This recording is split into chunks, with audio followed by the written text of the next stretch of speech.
Okay, all right. Tonight's a pretty important talk for me. Normally I don't do a lot of prep. I spent the last 3 days working on this talk tonight, and I hope I can successfully bring it all together for you like within an hour. Otherwise we're going to be spending the night.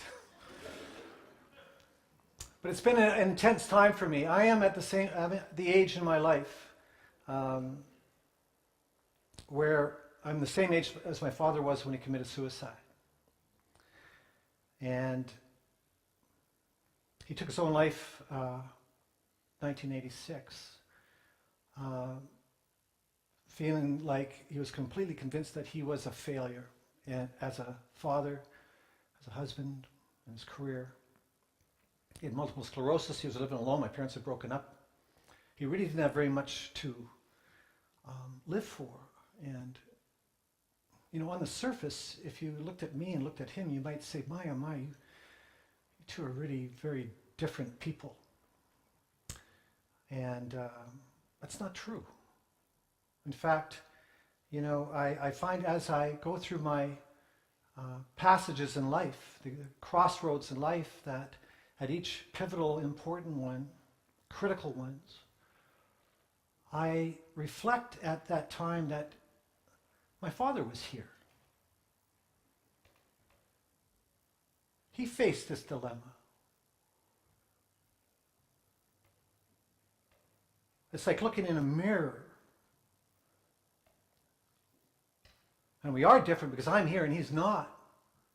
Because he took a left turn. Took a lot of left turns. I took a lot of left turns in my life too. But tonight's talk is about making up our mind around what turn we're going to take, given what circumstances and what view of ourselves and of life we have in the middle of those crossroads. I'm going to be talking about, this is a talk about changing the course in life that you would naturally take given the impact of that kind of tidal wave of family style or story, history. You know, without intervention, without new information, we can carry on a tradition quite easily. So I'm going to be talking about 3 different stories in my life, 3 different times in my life. I'm also going to be breaking up those 3 stories into 3 sections, the beginning, the middle, and the end, of where I took a right turn.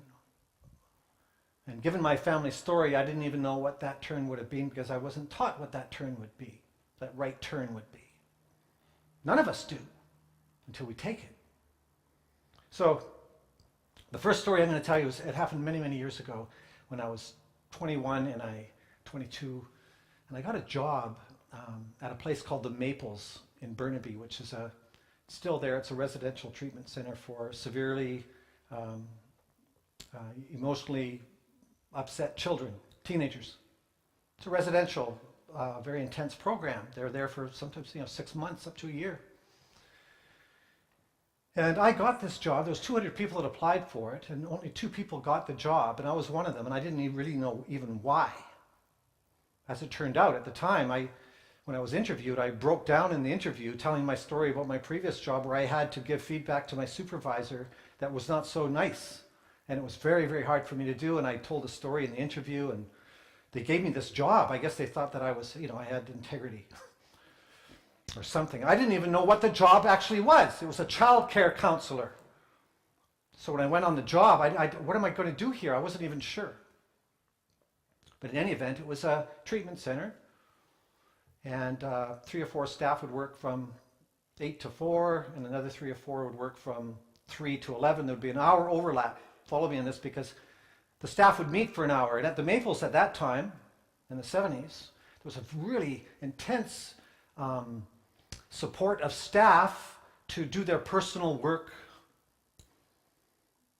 connect and heal themselves. And so it was a deep kind of sharing that would go on in these staff meetings. And it was very important that everybody spoke. Now, I'm 22. I come from the east end of Vancouver. I didn't even know why I got this job. People in my family didn't talk about intellectual things. They fixed fences. They're all farmers. Or drank beer. And I was pretty tuned into at that time in the early 70s. I mean, I had taken LSD in the late 60s and done that whole psychedelic trip and musicians. And I mean, the 60s were a pretty exciting time. So my brain was opened up a little bit to what might be possible. But there I am sitting around this pretty sophisticated and eclectic group of people. And everybody had to talk. So if I was at 6 o'clock in the circle, the circle started at 7 going that way. And I went, oh, it's not me. It's the first time I've had to talk. And it started going around the circle. And this meeting is in a glass cubicle. In the old days when they built mental health facilities, they had a glass office so you could see down all the wings to make sure nobody's doing something bad. And there was no air conditioning, and people drank coffee and they smoked cigarettes. Like you could barely breathe in there. And all I wore in those days was sweatshirts, and some of them were like a year old. You know what happens to a sweatshirt after you've washed it out 500 times? It gets faded, right? You know what happens when you put 1 drop of water on it? What happens?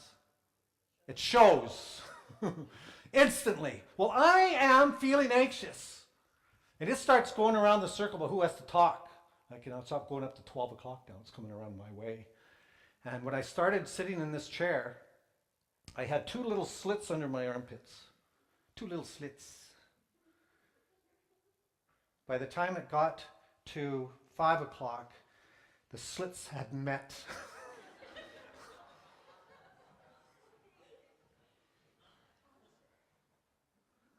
I mean, you have no idea the anxiety that I was feeling. And it came to me. I'm just going to tell the story up to this point where I got really stuck, as I will do with the other stories, and I'll carry on. And we'll come back to it. But it came to me, it was my time to talk, and I couldn't.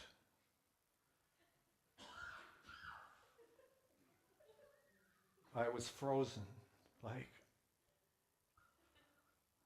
okay, so we're just going to stop that story at this point. We'll come back to it. The second story is, and this happened just about 7 or 8 years ago. In 1990, I came down with arthritis in my left hip. I'm going to try and rush through these stories. I got so much to tell you tonight, and I want to get it all in. One of these stories could take an hour if you let me. Don't let me. Thank you. I can always count on my wife. About 1990, I came down with arthritis in my left hip.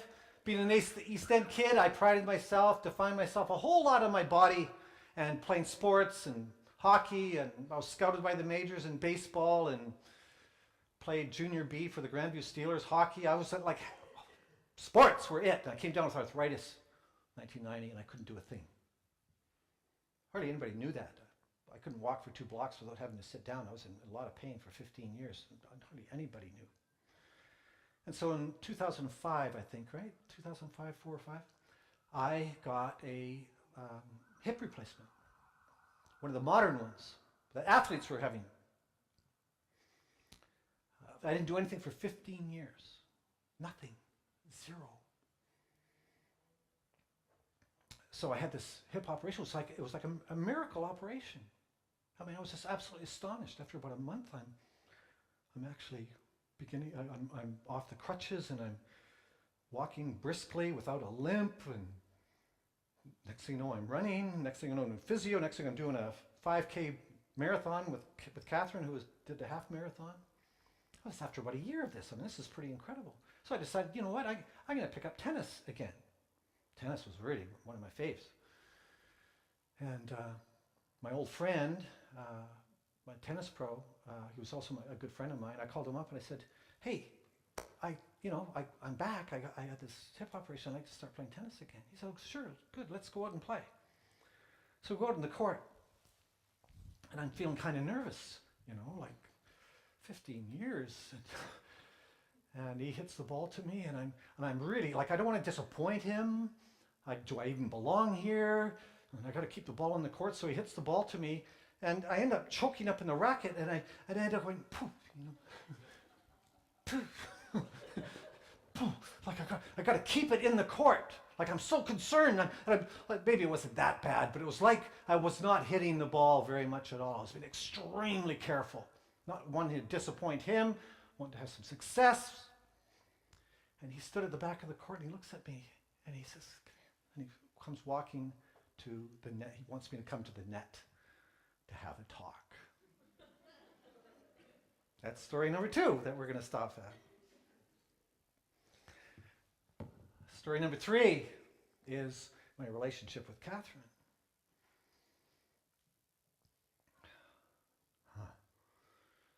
In the very early years of our relationship, we met in 1996. It happened fairly quickly. I was not very honest about my ability to get there quickly, pretending I could, and I actually couldn't. I was hiding a lot, running a lot, playing a lot of games, a whole lot of games.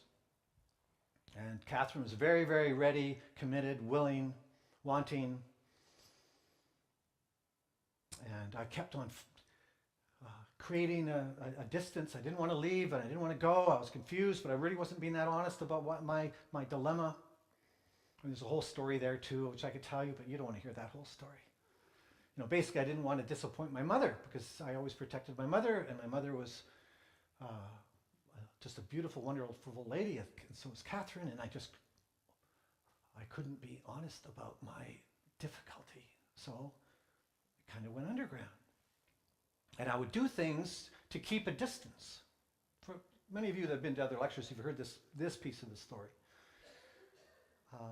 When something would be going wrong, I would kind of throw out this little shot at her, not to end the relationship. I would say to her, maybe this isn't working out. With no intention of ending the relationship, but just keeping her at a certain distance where she would start not pressuring me. It always worked. It's not like I even consciously did this. It's just what we do to make it work. Maybe it's not working out, Kath. And she would kind of move the goalposts because she had her whole story about moving goalposts with her father. And then one day, she turned to me and said, Duane, the next time you say that, I'm going to believe you.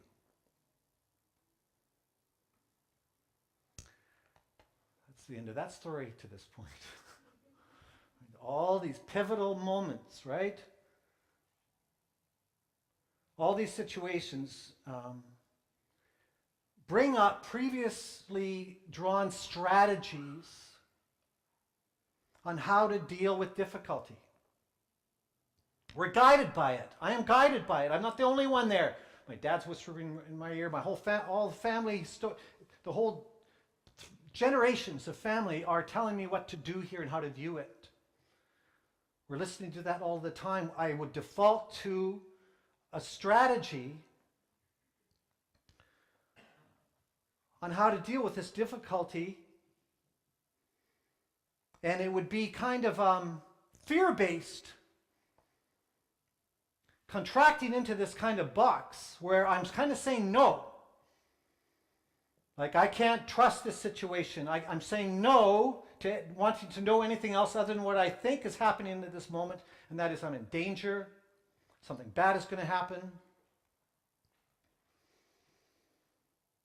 How shall I deal with this? All these things are kind of unconscious. The toolkit comes out, and that toolkit was handed to you. So at the Maples, right, and in that circle, what strategies am I going to have to deal with this situation? Well, there's terror. Terror is kicking in. Well, I could suddenly get ill. Right? Anything to avoid this, I've got to talk. I could lose my voice. I could pass. Pretend to have to go make a phone call or go to the washroom. Say as little as possible. Complain maybe about the heat and people smoking and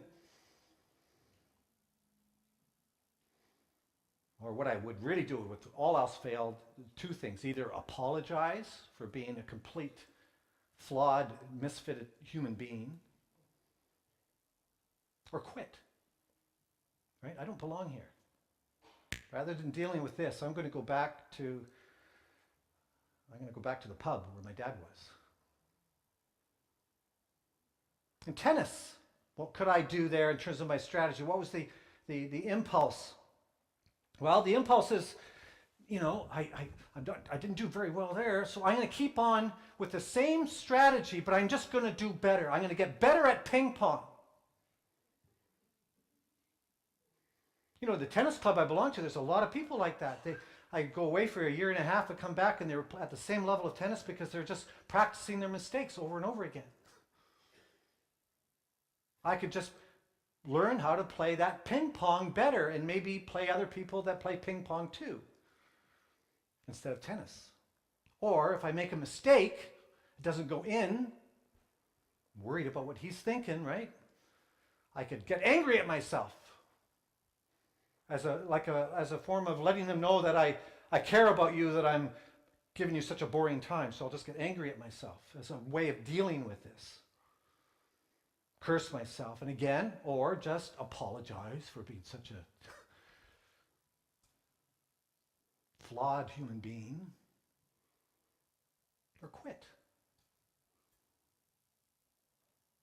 With Catherine, a little more complicated. In those moments, right, there she's saying, the next time you say that, I'm going to believe you. I could go out and play tennis. No. I can defend. I can up the ante. Have a fight about that. Are you giving me an ultimatum? Right? Put pressure on her. I could make her wrong. I could fantasize about being somewhere else. I could have an affair, which I did.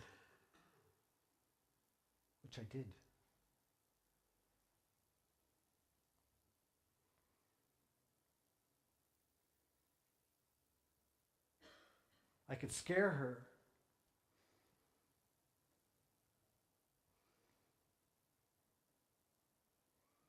Into moving the goalposts again. I can do all kinds of things there that's all about making her change rather than taking a look at what's going on for me. And again, I can apologize.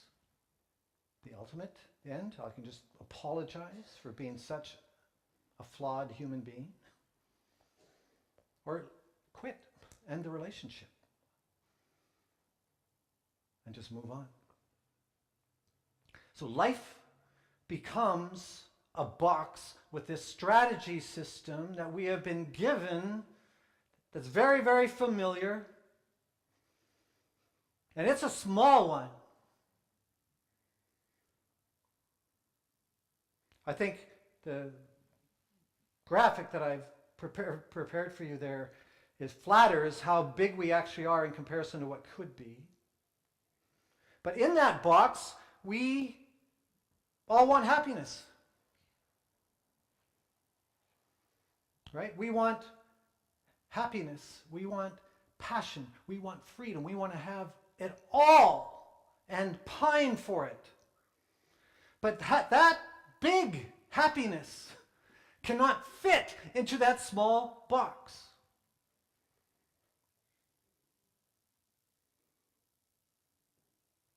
But we expect it to. That big box you could characterize as being like in a state of love. The little box is like being in a state of fear. You cannot be in fear and love at the same time. We want all the glory of happiness, but we're not prepared to do anything to have it. We just want to stay in our box and be happy. We want to stay fearful and be happy. The irony is the very thing you want in the middle of your fear, in many cases, is the last thing that's allowed in. The very thing that you pine for in the middle of your box, even if it was there, you don't even notice it. For example, I'm going to keep referring to my father because it's such an important parallel here for me. But when I don't know how old I was. I probably was in first or second year university, and I was taking psychology, and I decided to interview my father. So I asked him, I said, Dad, what was your relationship like with your father? And within 2 or 3 seconds, he was bursting in tears.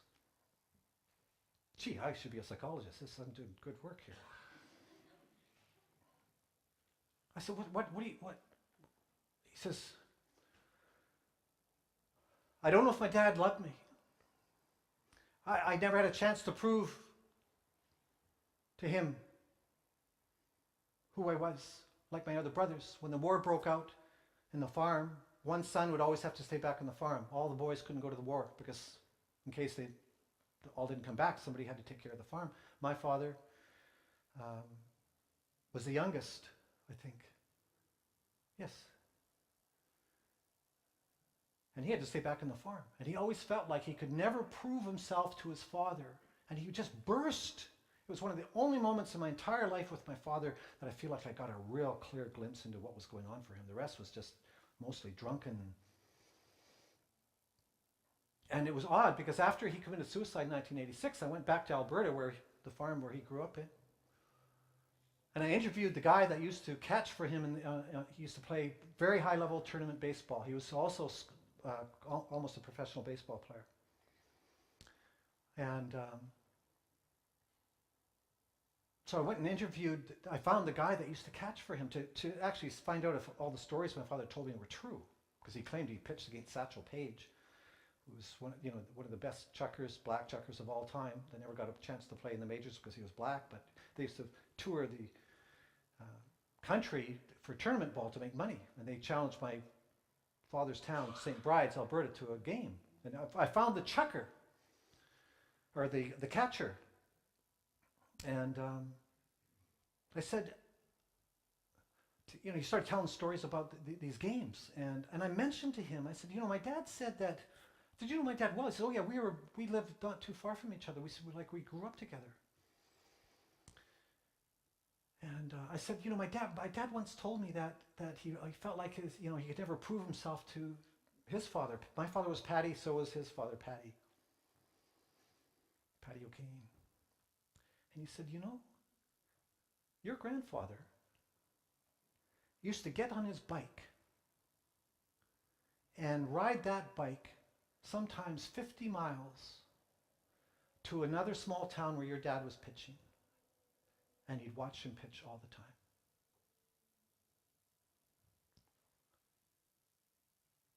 Somehow my father deleted that piece of information. The very thing he wanted the most, he wasn't even aware he had.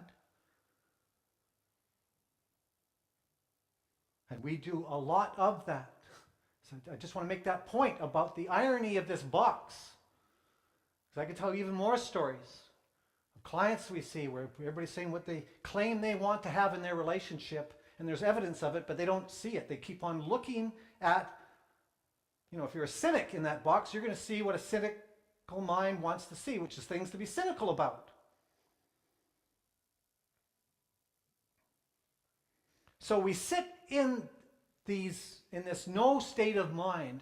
I call it the reloading state of mind. No is like reloading. You get anxious, you're in a difficult spot, and you reload your strategy on how to deal with it. And you're no to any new information. You think you've figured it all out and you know what to do. And in a way, we sit in the bleachers then of life, in fear. Cautious, careful, looking out.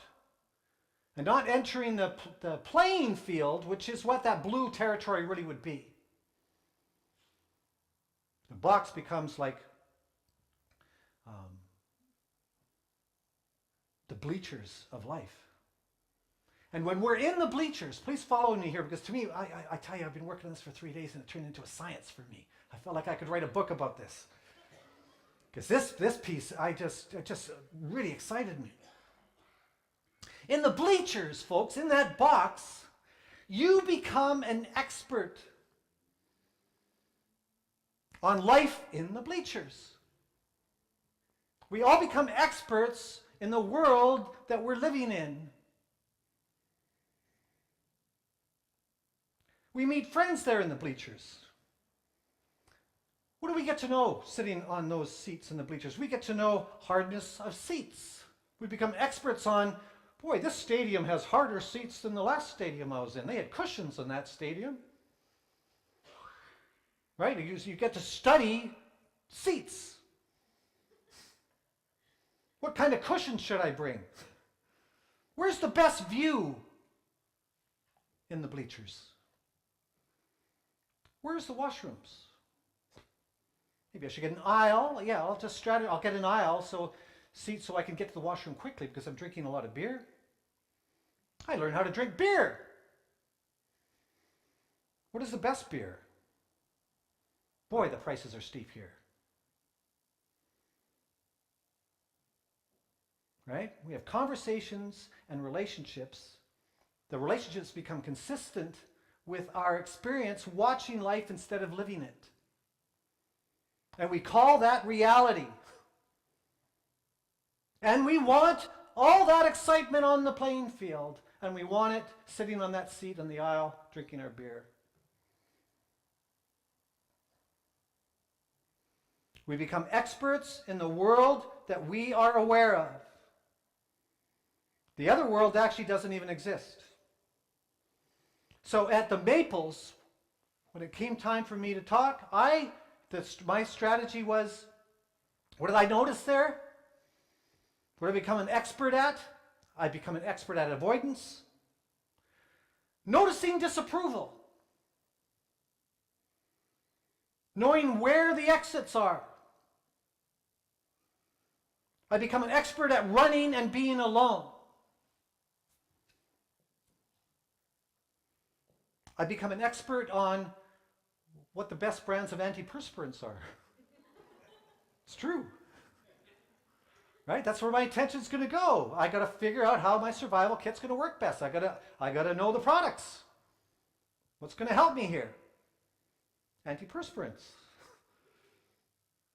Mostly how I become an expert on learning how to compensate for having nothing to say.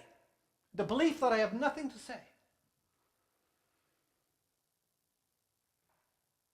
And I compensated with humor and outrageous behavior. In high school, I was known as Duane the Card. Duane's got guts, doesn't he? I had reputation for the stuff I would do. All to compensate for the fear that I thought I was. I became an expert in successfully managing my anxiety with all kinds of tricks and games. So in tennis, in that state, I would become an expert, as I said earlier, at ping pong, at practicing mistakes. I'd become really good at playing bad strokes.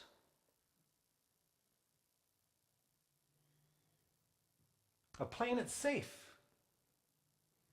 I become an expert at avoiding embarrassment. Right? This are all the stuff that my life will be consumed by in the bleachers.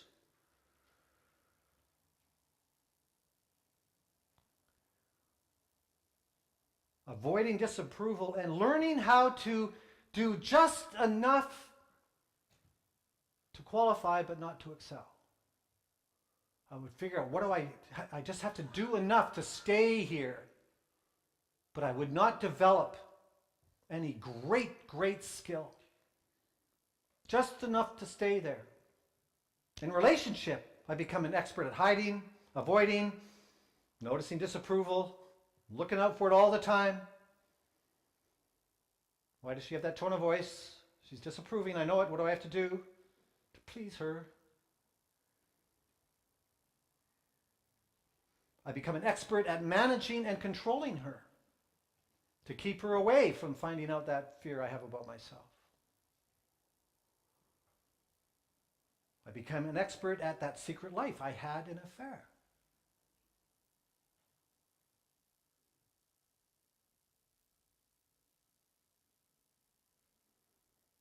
I became an expert at learning how to blame her in those early years and get away with it.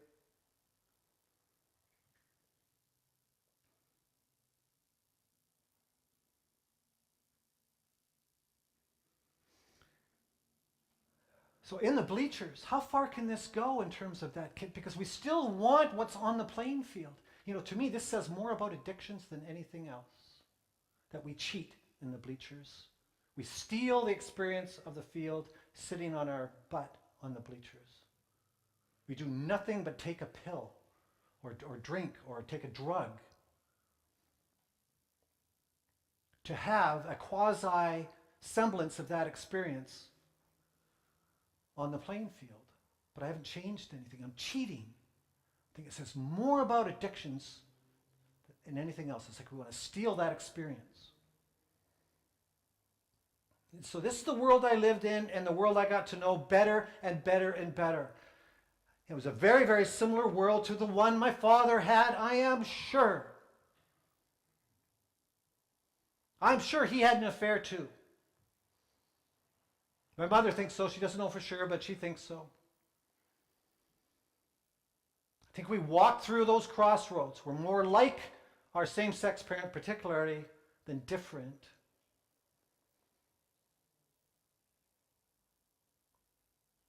So in the box and in the bleachers, we only notice what we need to notice to stay there. That's why my father's impression of himself is unlovability. He would only see what he needs to see to stay there, which would be to censor off the information that his father loved him.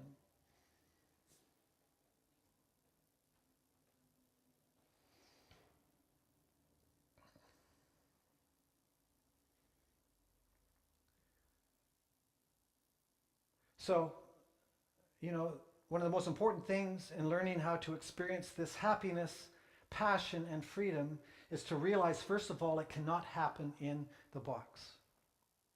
We must leave our citadel of defense and move from the known and the predictable to the unknown and the mysterious.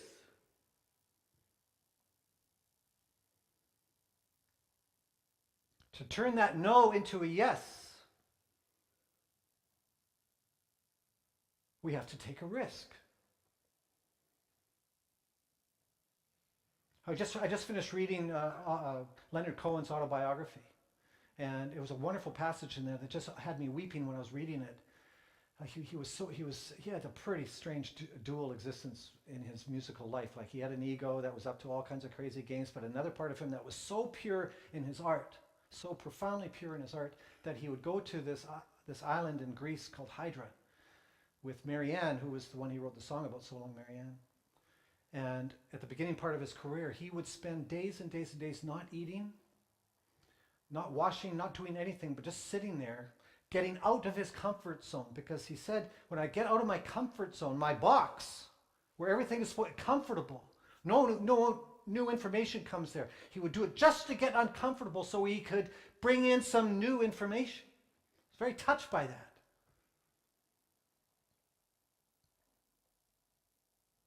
We have to make up our mind that the no will never bring anything more than it already has and is. We can't keep turning to it. What is that saying in AA? My very best thoughts got me into this mess. Why am I turning to them now? And we do, over and over and over and over again. Fear-based decisions only bring back to you what you are protecting yourself from. The very thing you're protecting yourself from is the very thing that's going to bring back to you. It's a wonderful cartoon I want to show you.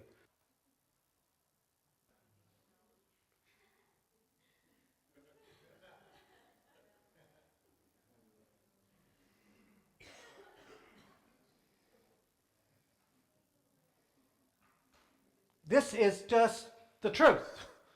This is what happens.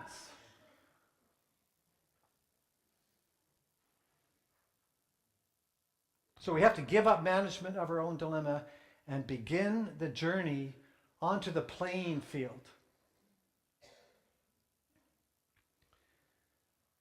we have to be willing to enter the question rather than what we think is the answer over and over again, our repetitive, habitual answer, our habitual conclusions that we draw from our toolkit that's always beside us. We have to be willing to learn something else, something more. That's a humble moment. I am willing to learn something else. I know many people who claim they are willing and aren't. Like that's got to be 100% sincere. And to enter that state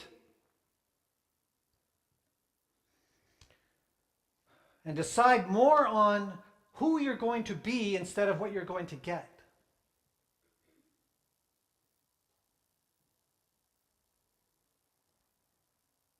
So like in these situations, in these difficult situations, in these three stories, not to enter the situation to win, to get some outcome, but more to decide who I'm going to be entering it. When Olivia's introduction, she was talking about who should I be with. I didn't hear it all. It's hard to hear back there. But I think I got the gist of it, that perpetual debate about should I be with this one or should I be with that one? And we have to deal with that situation a lot of the time. And I always say to the person, decide who you're going to be rather than who you're going to be with. And let who you're going to be with be determined by who you actually are.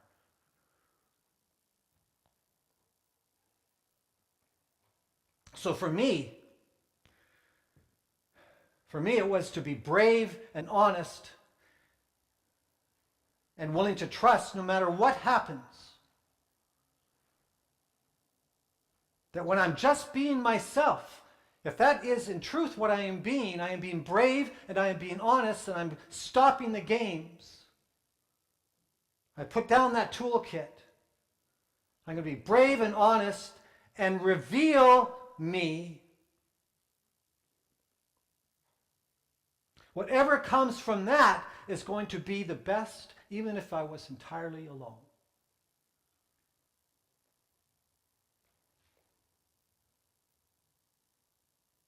So standing there looking out and walking onto the playing field, instead of reloading in the bleachers, right? Reloading the strategies, I'm going to reflect instead. I'm going to make up my mind to reflect instead of reload, primarily, ultimately.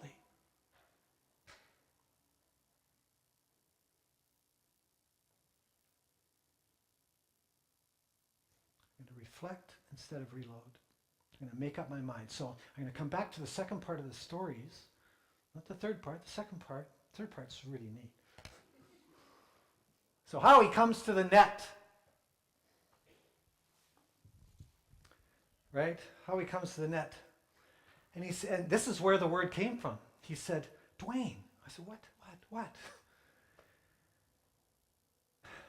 Do you want to play ping pong or do you want to play tennis? Make up your mind. I said, Howie, I've been away from this sport for a long time. He says, I don't care. I want you to play tennis, not ping pong.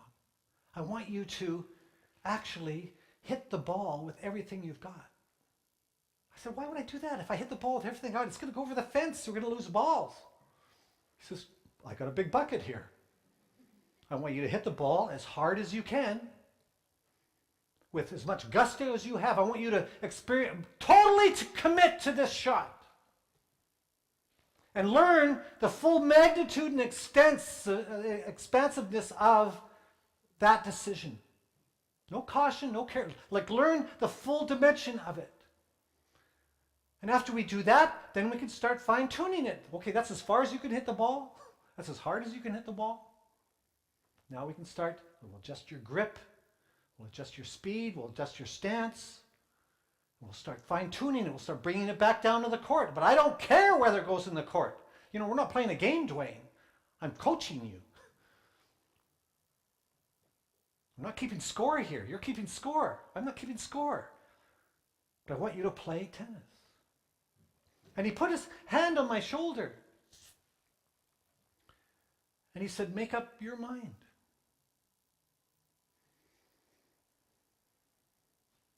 I think that's it for that part of it.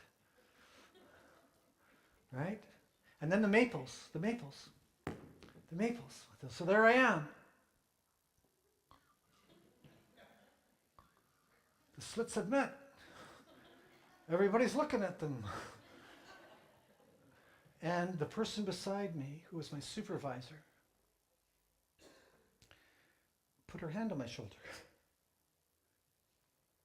And she said, and it was the last thing I wanted to hear, is, Duane, I just want to support you right now. Right. That's all I need is support. There's no way out. I've been found out. Somebody has to support me. But the hand came on my shoulder. And in other times, that could have just bounced off of me and I could have gone into that trip if that's the last thing I need is support. That's just confirming that I don't belong here. But it didn't bounce off of me. So in that moment, I knew I had to go forward. So I committed. In the same way with tennis, that I'm going to commit. I'm going to commit to, when that ball comes, I am just going to go, whoosh, total power. Just watch the whole thing go. And with the maples, I am going to speak no matter what happens. I'm done with this running and hiding. I'm done. And with Catherine, she may not remember this part about that moment where she said, the next time you say that, I'm going to believe you. She didn't say it in, Duane, the next time I say that, you say that, I'm going to believe you and I'm out of here. Wasn't that? She took my hand. Said, Duane, the next time you say that, I'm going to believe you. And that's not what I want you to do. I love you. I'm ready. Make up, she didn't say the words, make up your mind, but that was the message. Decide.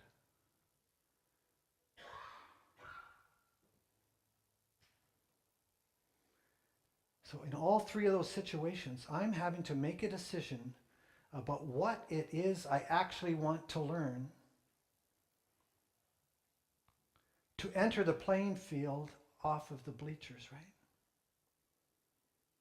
Big decision. I have no program for this. I have no information for this. I have no modeling for this given to me. I am going to enter the unknown, and it presents that whole question that we have, and we say in all the other lectures and all the workshops, is the universe a friendly place or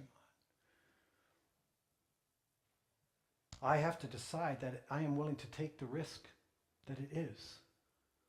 I am giving up management in this situation. And in that moment, all three of those situations where I'm now going to take on a new program, I'm giving up management, put down the toolkit, I'm going to walk into this unknown and not be fooled by the need for outcome, but more, who am I going to be? I am going to be brave, and I am going to be honest, and I'm just going to be me, whatever that is, and whatever comes from that, I'm going to live with, because that's all there is. That's all I have is me. That's it. Folks, this whole process is about finally coming to that place of reconciling the fact that who you are isn't such a bad place to be. But until you actually visit there, you're not going to even know that. You're just going to worship the idea that you're not and have all your coping strategies and all that toolkit to keep you away from that face-to-face with yourself. In that moment, as you walk forward, you will become instantly aware of all your fears of a negative outcome. Fear of being found out, fear of rejection, fear of what you are. We call this the suspicion of self, or the SOS in our work. The moment you step out, it shows up. And that's not necessarily bad news. It's good news because you're seeing what actually is driving your bus. It's not hidden anymore. It's going to show its teeth. So this requires consciousness and awareness. Rather than your anxiety running the show with no question or thought on your part, right? You're just running, your anxiety is just pushing you around. So rather than your anxiety dealing with you, now you can deal with it. Everybody understand that flip?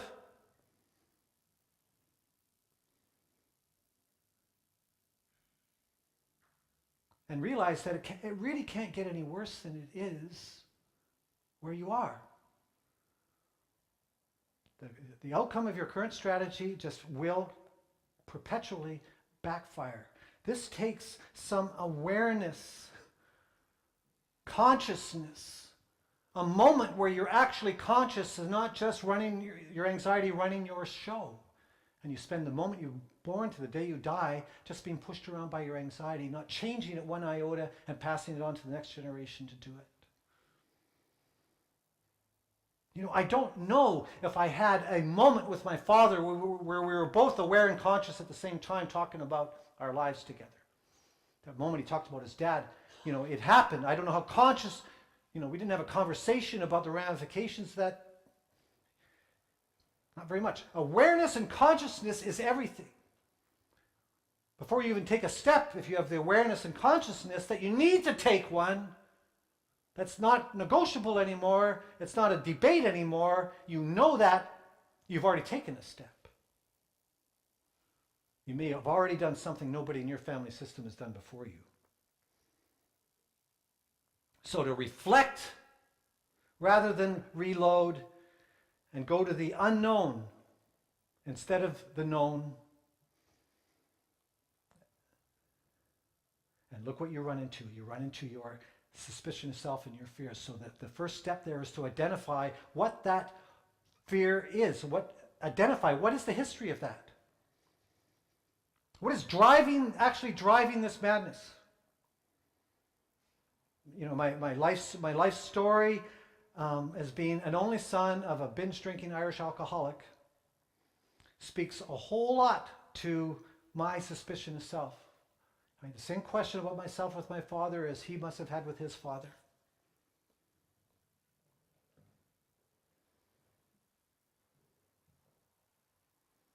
This is what was lying in the basement of my psyche. This question about myself. And again, this is not bad news. This is good news that you can look at it instead of just being pushed around by what you have to do to avoid it. I mean, how many people do you know that are just their whole lives are just being pushed around by their anxiety. They never stop to reflect. They're just perpetually reloading their strategy system to avoid that place. Is there a moment of consciousness? So with the maples, you know, there I am. What is my suspicion of self? They're underneath my strategy of what I have to do. I told you all those things that I could do to avoid it, mostly to compensate for the fear of what I am. What I feared I was is that I'm a failure. That I'm flawed, I'm a fake, I'm second class. No one in my family system ever spoke about anything that required any kind of discernment or utilization of intelligence that way, or cognitive abilities. They're all laborers and farmers.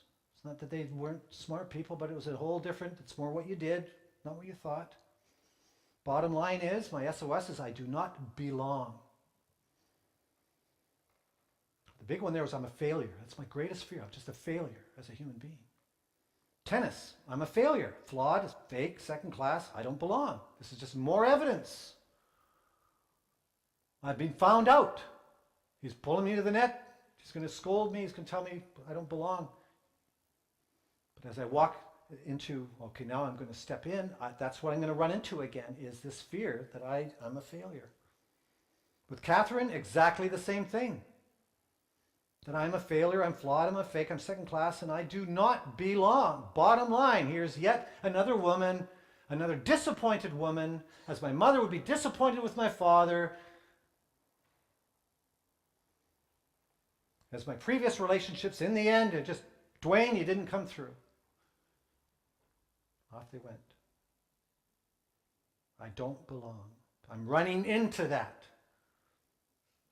And this word failure was ringing a lot of bells for me. Now, this is the dark night of the soul in some ways, is our making our decision that we're not going to bind our anxiety anymore, go to all those strategies, we're going to start facing it. I'm going to face it. I'm going to become what we, in our book we're writing right now, we're calling it being emotionally responsible.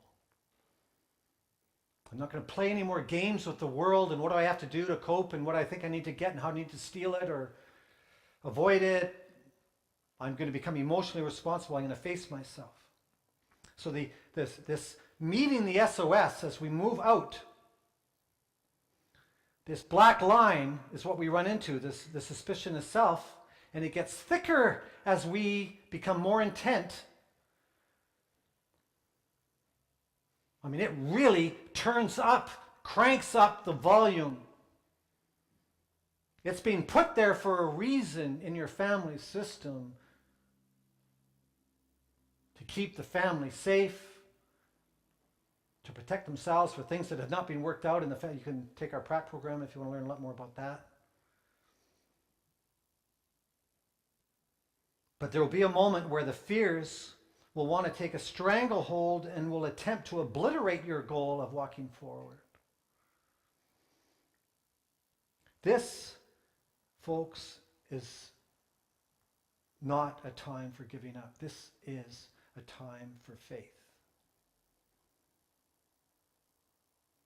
My father did not have faith meeting this one. He completely bought it. This is where you can change the course of your life. To change your course of your life, you have to go through this baby.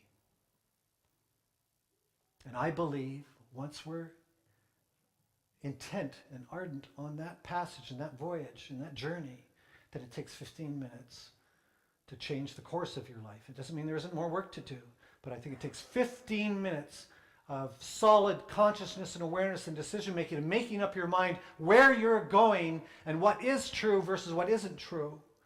It takes 15 minutes to change that. Now I want to read you a passage from A Course in Miracles that really speaks to this kind of spiritual crossroads we walk into. When you come to the place where the branch in the road is quite apparent, you cannot go ahead. You must go either one way or the other now. For now, if you go straight ahead the way you went before you reach the branch, you will go nowhere. The whole purpose of coming this far was to decide which branch you will take now. You could put in there, make up your mind. The way you came no longer matters. It can no longer serve. No one who reaches this far can make the wrong decision, but he can delay. And there is no part of the journey that seems more hopeless and futile than standing where the road branches and not deciding on which way to go. And it is but the first few steps, that's the 15 minutes, this is the first few steps along the right way that seem hard, but you have chosen. Although you may think you could go back and make the other choice, this is not so. A choice made with the power of heaven to uphold it cannot be undone. Your way is decided, and there will be nothing you will not be told if you acknowledge this. That's a powerful passage to me.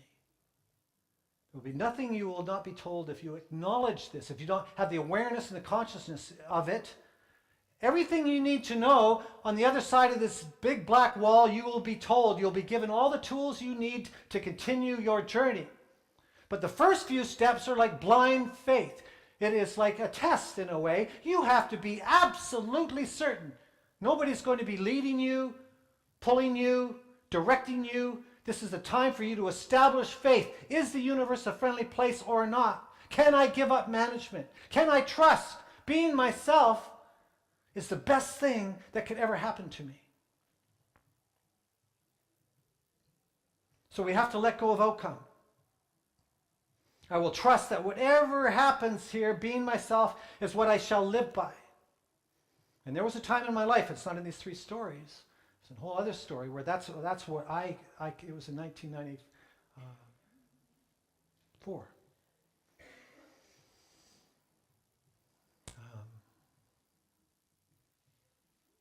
Where I made up my mind then too, that even if it means I'm never going to be with somebody again, I am no longer apologizing for who I am and my existence and my flaws. I have stuff to work on, but I'm no longer ashamed of it. I'll do my work, but I'm going to be proud of myself and bless myself instead of curse and attack myself for it, or cover myself up with some persona or mask to compensate.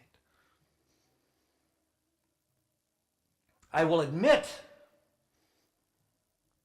in letting go of outcome, I will admit that I do not know what to do, but I know who to be. I will be myself.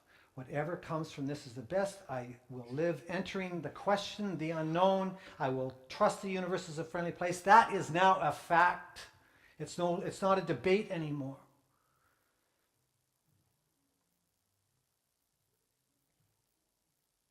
I will live by values instead of strategy. Honesty will replace lies.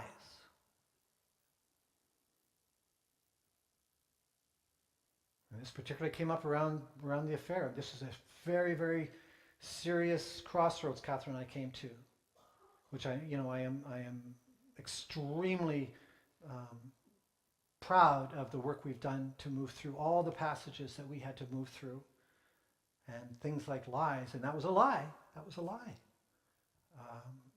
Are just not part of my life. That's just not part of my life. I replace lies with honesty. I'll replace defense with vulnerability. And I'll replace righteousness with curiosity. That's who I'm going to be. I'm going to enter with that, leaving the toolkit behind, or emptying it and putting honesty, vulnerability, and curiosity in it instead. That's my toolkit now. No matter what I run into, that's what I'm going to use.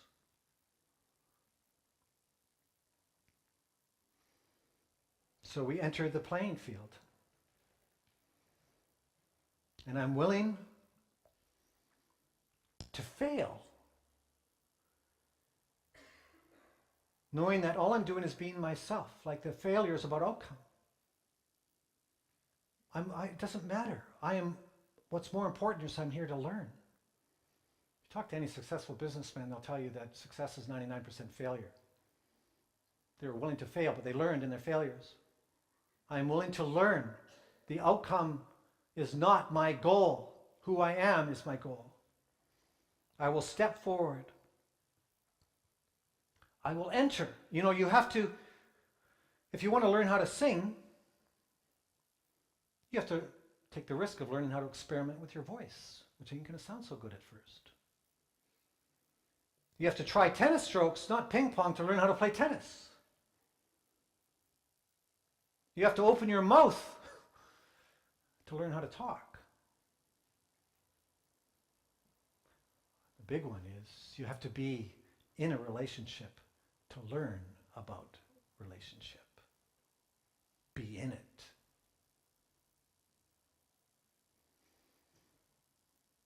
And if you're consumed by outcome, none of this is ever going to happen.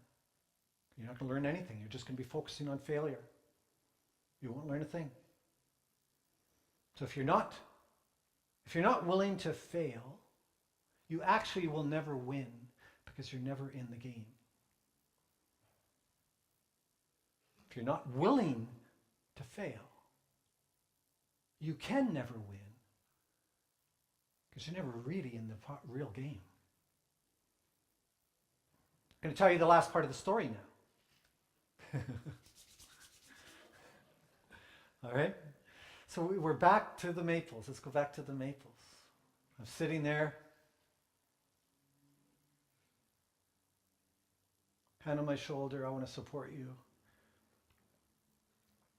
I can't get out of this. I mean, I could just get up and run. I can't get out. I'm not going to, I'm going, I got to go somewhere else. I'm here for a reason. There's something else I've got to do it. And I started talking. And I'm sure, and 2 minutes is a long time when you're speaking gibberish. Where I think not one syllable of what I said was understandable. Not one. Thank God I was in a treatment center. I was surrounded by people that just stuck it out with me. Instead of saying, what is this idiot doing here? And I got through that 2 minutes. I went through a 2 minutes I don't think anybody in my family system had even dared enter. I could have spent my whole life avoiding that 2 minutes. Right? Quite easily. And just be convinced I'm a person that doesn't know how to talk much. Just play sports and drink beer. No, I talked and it was gibberish. It was nonsense for 2 minutes. And then those syllables started, thoughts started coming out. I started to make sense. I must have talked for about 10 minutes because I slowly not only started making sense, it started to become interesting. I actually had something to say. I started noticing I had something to say. I started noticing people were listening to me. I started noticing people liked who I am here. I'm not just a failure. People are actually interested in me, supporting me through this struggle. There's something else going on here. These people want me to win.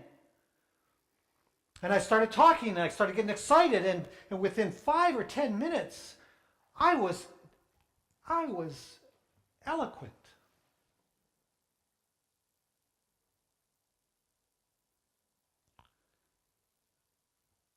I thought, what was that? It was intelligent. You actually had something to offer. What a concept. You're not just a failure. You're not just a fake. You're not just a second class. You actually have something to offer. And the sweat started receding. I don't know about that. I just threw that in. I think it might have. It might have.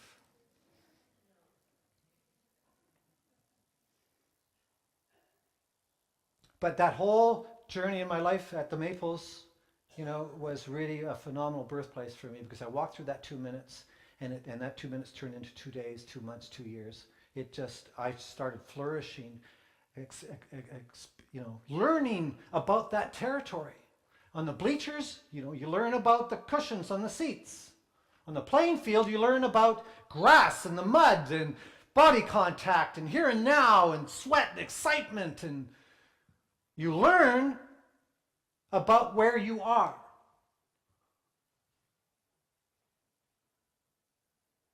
I was learning lots.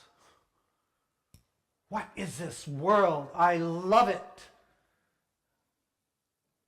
And the requirement to get there is I had to burn through my SOS, trust the process, trust the friendliness of the universe to experience the friendliness of the universe. You won't ever experience it until you trust that you're going to experience it. Because if you don't trust you're going to experience, you're just going to gather information that it's an unfriendly universe. Because that's what you do in the bleachers. You will only get the information you need to stay where you are. If you get on the playing field, you're going to start gathering information why you should stay there. Because guess what I've made a living doing now? I talk a lot.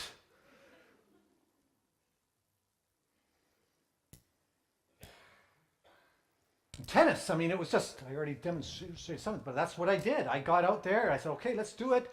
And he hit the ball to me, and I can't do it full speed. I'm going to hit something. But it was, instead of this, I gotta get in the court. Oh, it doesn't matter. I'm just going to just give it everything I've got. And the balls did go over the fence. And he said, hit it over that one now. That side. How about that side? Look at the territory that you can hit a ball to. Look at the power you had. Let's adjust that grip and put some spin on it too.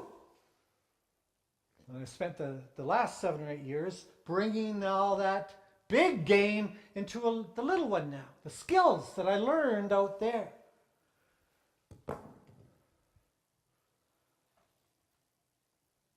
You will see what you need to see. You will get creative. Because you don't have a program to deal with it. You're like a rookie. You're a newbie. You're raw. You're naked.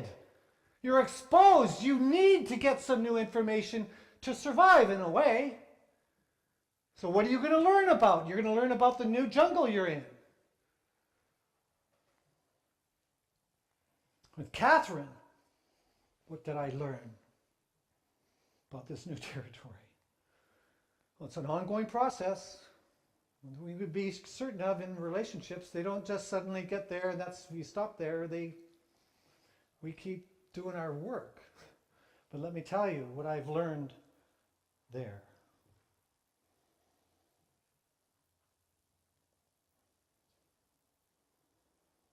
I've learned that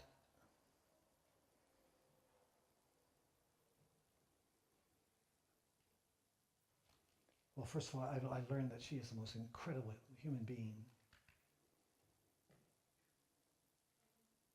I mean, an astonishingly incredible human being at every level. I do not know anyone that has more integrity about having absolute balance in her life, respecting all the different aspects and quadrants of her life, like mind, body, soul, the whole thing, eating, exercise, honest communication, integrity, responsibility, being a wife, running a household, like everything she does with values like I've never known. I certainly have learned that. And in those early years, that's not what I saw. I saw somebody that just wanted to engulf me, much like the women in my family had to do for me to take care of them and protect them against my bad dad. Here's another woman that's just going to eat me alive. I didn't know that she didn't want to eat me alive. She wanted to actually love me. She wanted to love me. What a beautiful thing. And what a beautiful, it's no longer a concept. And what else did I learn? That I can accept it.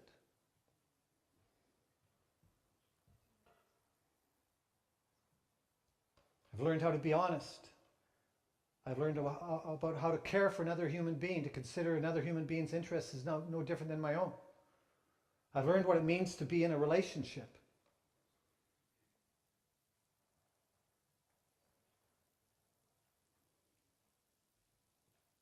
And on the playing field, everything wakens up. Catherine's a whole lot better at it than me. She's been there a lot longer than me.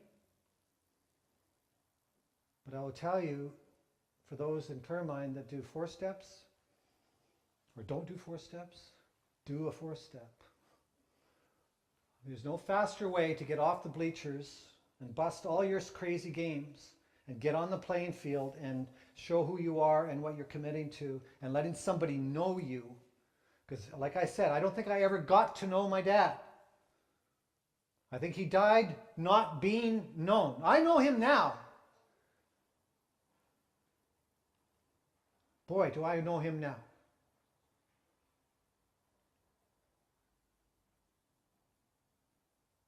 But we know when you do a 4-step, when you're on that playing field, you really do it right.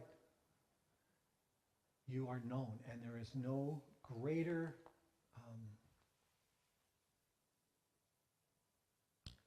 fuel for love, intimacy, and passion than knowing who each other are and knowing that you have a privileged place with that person, knowing them to that extent, and what that can add up to in terms of your ability to experience each other. I'm trying to be really careful here with my words, but the sex is great.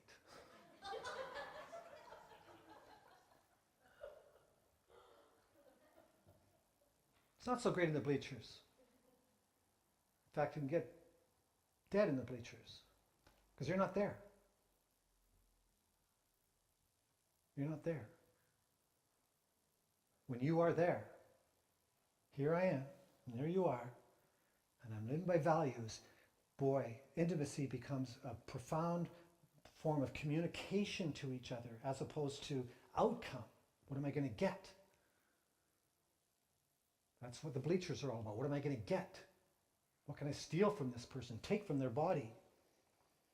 No. On the playing field, it's more, who am I going to be, knowing who this person is, and I'm communicating through contact. All the things we're talking about here. My surrender, my humility, my love, my values. I noticed, what did I learn there?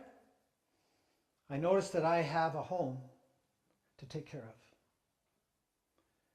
of. And a home to take care of me. And that's something my dad never knew he had. And he did.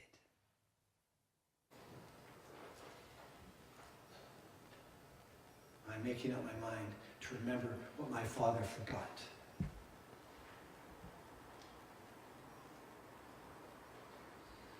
I want to read you an email of a person that just recently took the awakening in Europe. That this just came to me the other day, and it just kind of landed with everything we're talking about here tonight. I've got this kind of awakening that can happen. She says, my cousin committed suicide in 2000, and the whole impact on me and my family was devastating. But for me, I took it personally. I had failed him, so that became to me that I was a failure in life. And the whole reason I came to Clear Mind was because I was still struggling, and the unthinkable of suicide became thinkable to me on a day-to-day basis. I remember Duane asking me on the first day of the Awakening workshop what I was hiding from when I covered my hands on my face when I spoke. And he didn't stop asking that question until I told him the reason was because I didn't want to share what I felt still, that I was scared, vulnerable, and I thought if I shared with Clear Mind, if I shared, Clear Mind would cart me off to the hospital. So I truly trusted, and slowly my life has become to change, has started to change. I put my hands down and took another look there. And I thank all the teachings of Clear Mind, and I also thank you for this. It was a post that somebody was acknowledging her. She said, I thank you for the post, which has made me realize how far I have come. Thank you deeply from that lost little girl stuck in the basement of her psyche to standing in the sun on her balcony and enjoying life again. That's a story that kind of haiku summarizes everything I'm talking about that decision to go where you haven't gone before, to go into the unknown, to put down the toolkit and trust something else other than what you are always turning to.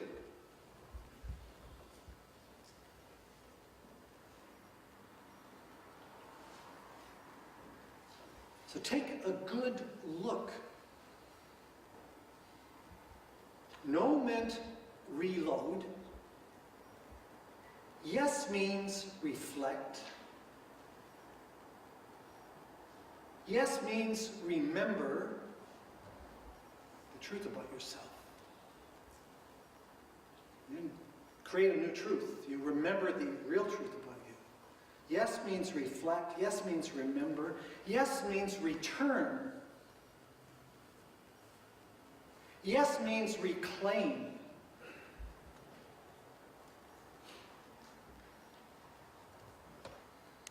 And in that, yes means reward. Take a good look now. Take a real good look. Catherine loves me. Catherine cares for me. I belong just as I am. Keep looking, Duane. Keep looking.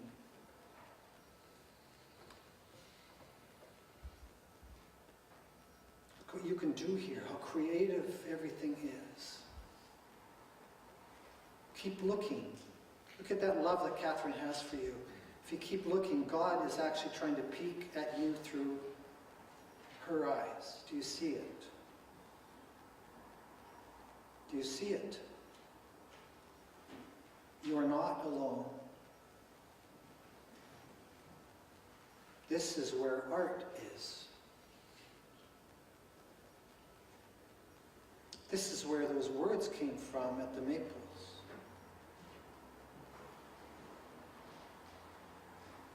No ego, surrender.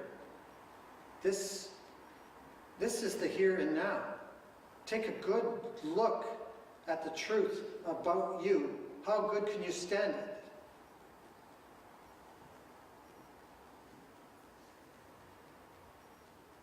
The goal here isn't connection and participation. The goal here is what connection and participation gives you a view of. And it is the universal heart that is so profound, it is lonely without you, Duane.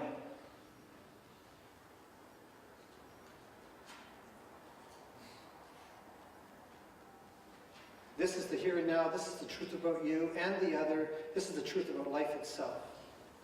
I will not accept anything else other than this truth as the truth.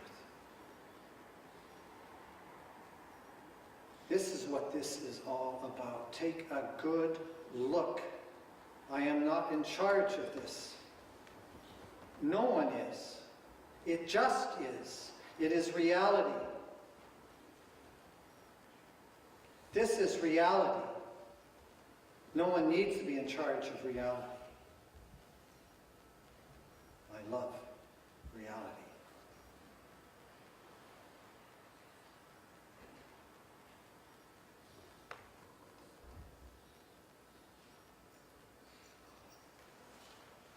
And this all adds up then, folks.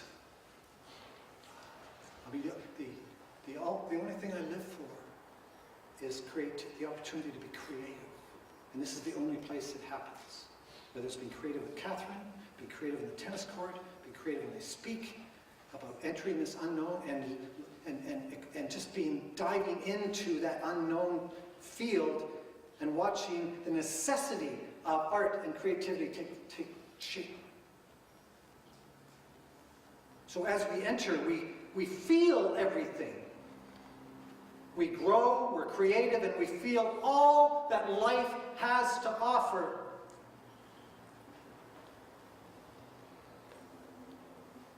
Which isn't just joy.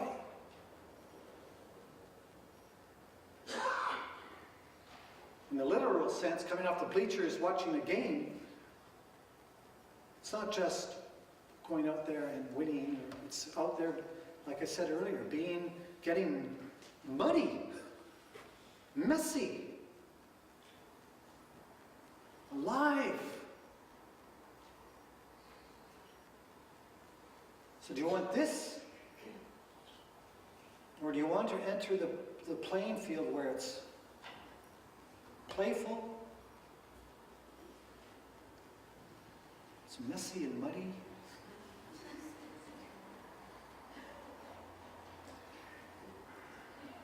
it's painful. It's real feelings that happen. Loss, grief, love lost.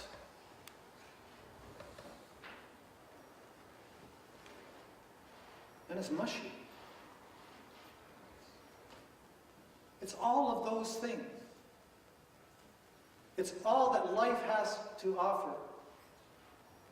And you're not in charge of any of it. That's what the Awakening Workshop is. That is what the Awakening Workshop's goal is to give you a glimpse of this, an experience of this.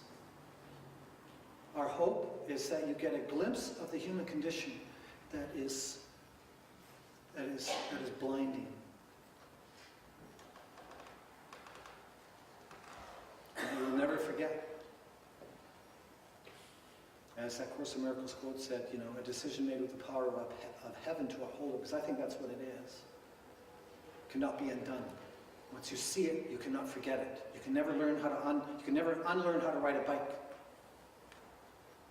Once you've had the experience, it's there. It's forever changed. So I welcome all of you to come and join us in that. And I thank you so much for going through this with me tonight.